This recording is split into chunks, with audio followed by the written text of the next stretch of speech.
Hello, I'm Chris, and this is the last section of the book of Acts. We've got to the stage where Paul has finally reached Rome, where eventually he's going to die.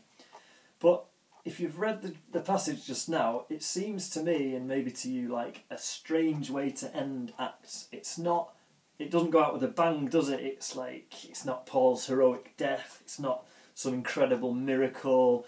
It's not even a big showdown with Caesar. It's just a chat with a few Jewish leaders, a sentence about Paul continuing to preach under house arrest. And some people think maybe it was like that because Luke had written it in order that Paul could use it as like a kind of primary source when he was talking to Caesar about what he'd been doing. And perhaps that's why he doesn't have the ending, and maybe Luke was planning a third volume of his story of the Christian faith. And other people think other things about that, but whatever the reason, for me, I think the most important thing about it is that it doesn't have a proper ending because it's not over yet. It's not finished.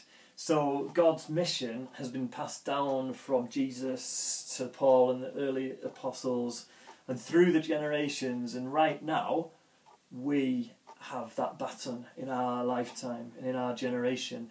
And so we need to now write our part of the story. We need to write our own part of it. And so we do that by going to places where other people are afraid to go to, and we take the gospel there. We do it by stepping out in faith and healing the sick, praying for people to be healed. We do it by preaching the gospel to people who are powerful, like Paul did, and also people who have no power, like Paul did as well. We do it by serving people who are poor. We do it by breaking bread in our homes and in our churches and reading the Bible together and learning from the Bible. We do it by planting churches where there's no Christian witness. So we do it by just being faithful to Jesus in all of the situations that we find ourselves in. And the most important thing about Acts, like the whole of the Bible, is that we don't just read it, but we live it, we copy it.